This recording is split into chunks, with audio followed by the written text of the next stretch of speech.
le Shiba Inu, quelle sera sa target à aller chercher au mieux si on continue la hausse qu'on est tout doucement en train d'entamer? Il faut savoir d'abord une chose, c'est qu'on est corrélé directement au Bitcoin.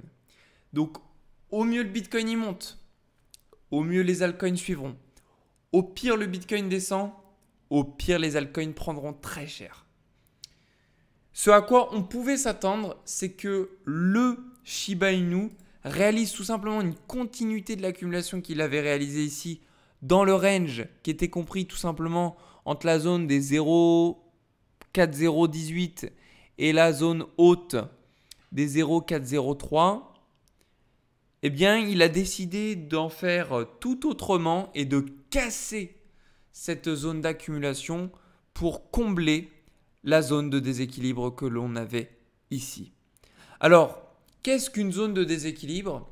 C'est une zone d'imbalance, une zone qui tend à être comblée. C'est une zone qui, en fait, est un corps de bougie qui n'a pas été comblé par la mèche de la bougie suivante ou par la mèche de la bougie précédente. Donc, c'est un corps de bougie tout seul.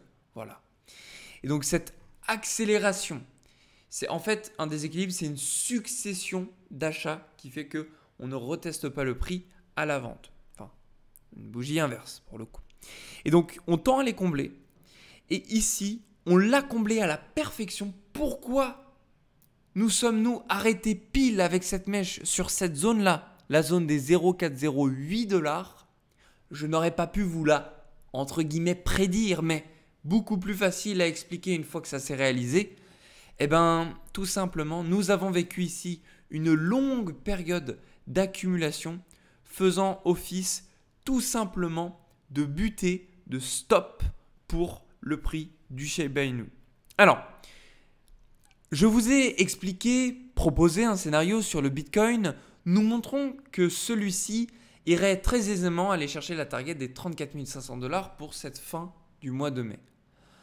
En restant obsédé sur cette target, si on la permutait voilà, directement sur le Shiba Inu, eh ben, cela nous le ferait partir à la hausse. Quelle serait donc la target du Shiba Inu à très court terme d'ici cette fin du mois de mai si on doit partir à la hausse à l'aide du Bitcoin? Eh bien, nous avons les targets suivantes grâce au retracement Fibonacci. Dans un premier temps, retracement Fibonacci short du plus haut que j'ai pris au 403 $, au plus bas 0,508 $. Nous aurons la fameuse zone des 0,382 qui est donc au 0,4016 $. Je vous mets une petite target juste ici. Ça, c'est la première zone inévitablement où il y aura de la réaction à ce niveau-là. Premièrement. Deuxièmement, si on doit aller chercher une zone qui serait la dernière zone à aller chercher, si on doit plonger plus bas ou si on doit partir plus haut, avec quasi certitude, selon moi, bien évidemment, il y aura une rebutée, c'est sur la zone des 0,5 du retracement de Fibonacci short que l'on peut corréler avec l'extension Fibonacci que j'ai réalisée, vous voyez, juste ici, au 1,200. Oh là, je me suis mordu la langue. 1,272 et que l'on peut tout simplement, alors si je vous supprime tout ça puisque j'ai pu vous exposer les scénarios, que l'on peut tout simplement corréler avec cette trendline faisant anciennement office de support qui deviendrait donc résistance sur la zone des 0,4018 $. Et donc là, on a une corrélation forte avec plusieurs indicateurs nous montrant que cette zone, il y aura de l'intérêt. Pourquoi je mélange les indicateurs? Tout simplement parce qu'il y en a, ce sera la team extension Fibo, il y en a, ce sera la team retracement, il y en a, ce sera la team trendline. Et donc, plus on a d'indicateurs, même si ça fait un peu fouillis sur notre graphique, et bah plus on va avoir l'état d'esprit, la psychologie de chacun des investisseurs avec leurs différentes analyses. Et ce qui fait que on aura un maximum. Plus on a de corrélation, plus on sait qu'il y aura une réaction au niveau de ce prix-là. Donc, au mieux, si on part plus haut sur le Shiba Inu, ce sera la zone des 0,4018 $. c'est la zone sur laquelle il faudra s'attendre. Ensuite, à voir, tout comme le Bitcoin, comme j'ai pu vous le partager, en fonction de ce qui se passe au niveau du sentiment de marché, continuité haussière ou bien plongeons beaucoup plus bas. Alors, pour ce qui est du Shiba, si on doit plonger plus bas, on a première option, on replonge, on est stoppé par cette grande zone d'accumulation, on continue comme ça pendant longtemps, bear market. Deuxième option, on ne parvient pas tout simplement à tenir cette zone. On va la visiter, on peut partir plus bas. Et ça, c'est très dangereux. On peut partir plus bas et on ferait notre accumulation dans un premier temps ici. On pourrait remonter, réaccumulation ici pour combler la zone de vide, puisque si je vous active tout simplement volume profile, vous pouvez voir que ici, on a une belle zone.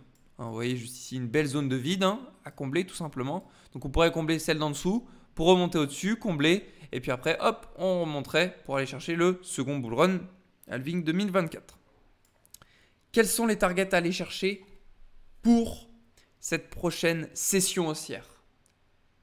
Les targets sont les suivantes. En partant du fait que ceci, les 0,508 $, soit le bottom, nous avons notre extension Fibonacci qui sera donc utilisée en tant que moyen de vendre ces Shiba. Nous avons les 1,272 au 0,3011 $. Nous avons les 1,618 nombre d'or 0,3014 et nous avons la zone des 2, 0,3017 $. Et on a une zone aussi que je vais vous rajouter, la zone des 0,318 qui corrèle parfaitement avec tout simplement la target psychologique des 0,303 $. Alors là, j'ai positionné rapidement, mais c'est les 0,303 $. Tout à l'heure, je l'ai fait et c'était ça. Voilà. Donc 0,303 $. Donc voilà ce à quoi on peut s'attendre. Sachez une chose, c'est que de toute façon, qu'on investisse à partir d'aujourd'hui ou pas, sachez que le prix qu'on a en face de nos yeux est beaucoup plus intéressant que celui qu'on avait les mois précédents.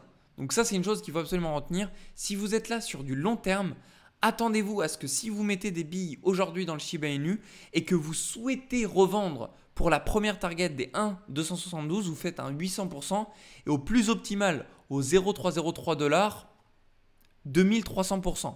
Cette target, les 0,303 $, c'est celle à laquelle je m'attends pour le prochain bull run, pour être tout à fait franc avec vous. D'ailleurs, j'ai à vous dire que le Shiba peut très bien dépasser son ATH pour cette année 2022, mais il faudra bien qu'on soit en bear market un jour ou un autre. Enfin, cycliquement, on commence déjà à y être. Donc, si on dépasse cet ATH pour quelconque raison cette année-là, méfiance. Méfiance. Regardez bien ce qui se passe au niveau du Bitcoin et regardez bien ce qui se passe au niveau des altcoins. Vous avez pour ce faire, et ce que je vous invite à regarder, c'est le graphique BTC dominance et Ethereum dominance. Moi, c'est ce que j'utilise. En vrai, je vous propose de le suivre aussi. Vous faites ce que vous voulez, en vrai, vous n'êtes pas obligé de le prendre, mais en vrai, moi, je pense que c'est un très très bon indicateur. En gros, ici, on sait que l'Ethereum et le Bitcoin sont des cryptos qui sont à capitalisation boursière très haute. Elles prennent 64% du marché des cryptos actuellement. Mais on sait qu'aujourd'hui, c'est voué à partir à la baisse suite aux nombreux projets qui se créent sur les blockchains. Et donc, moi, ce que j'ai à voir, c'est qu'ici, on est en train littéralement de grimper. Et ce que je vois, c'est tout simplement une descente dans les années à venir. Et ça, ce sera selon moi inévitable. Et c'est pour ça, si tu veux l'utiliser, franchement, quand tu regardes ça, si tu vois que, je sais pas, on est rendu dans ces zones-là, ça veut dire quoi? Ça veut dire que on a le Bitcoin et l'Ethereum qui surperforment le marché des altcoins. Et donc, investir à partir d'aujourd'hui sur les altcoins, c'est super bien. Tout simplement parce que si tu investis là et que tu revends ici, ça veut dire qu'ici, ce sera le moment où les altcoins vont surperformer l'Ethereum et le Bitcoin. Et à ce moment-là, ici, tu réinvestiras dans l'Ethereum et le Bitcoin. Et vice et versa. Tu vois ce que je veux dire? Donc voilà. Moi, ce que je te propose, c'est d'utiliser ce graphique. Pour ce faire, tu tapes dans ta barre de recherche add symbol, tu ajoutes un symbole sur TradingView et tu tapes btc.d plus eth.d. Et là, tu fais entrer. Tu cliques sur rien du tout. Tu as juste à faire entrer. Et tu vas voir, voilà, ça l'ajoute automatiquement. Moi, je l'ai déjà. Donc voilà, J'espère qu'en tout cas cette vidéo aura pu te satisfaire. Et je voulais te montrer une dernière chose, c'est sur Shiba ETH.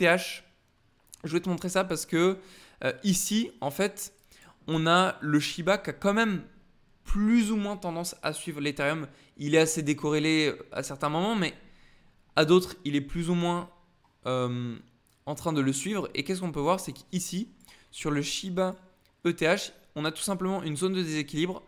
Et c'est une zone qui, sur le Shiba USD, qu'on a comblé, tandis que sur le Shiba ETH, nous ne l'avons pas comblé. Et je doute fortement qu'on aille tout simplement la combler. Donc pour moi, on va faire comme ce qu'on a vécu ici en mai 2021 et ici en avril 2021 et même encore là en janvier 2021, on va avoir tout simplement la crypto du Shiba qui va stagner et qui ne comblera jamais cette zone de déséquilibre qui pourtant tend à être comblée.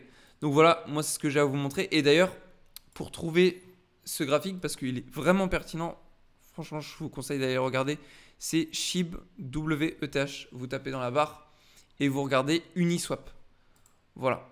Donc en tout cas, j'espère que cette vidéo vous a plu. Moi, ça m'a fait plaisir de vous l'avoir fait. Je vous souhaite à tous une très belle journée. Prenez soin de vous. On se retrouve dans une prochaine vidéo.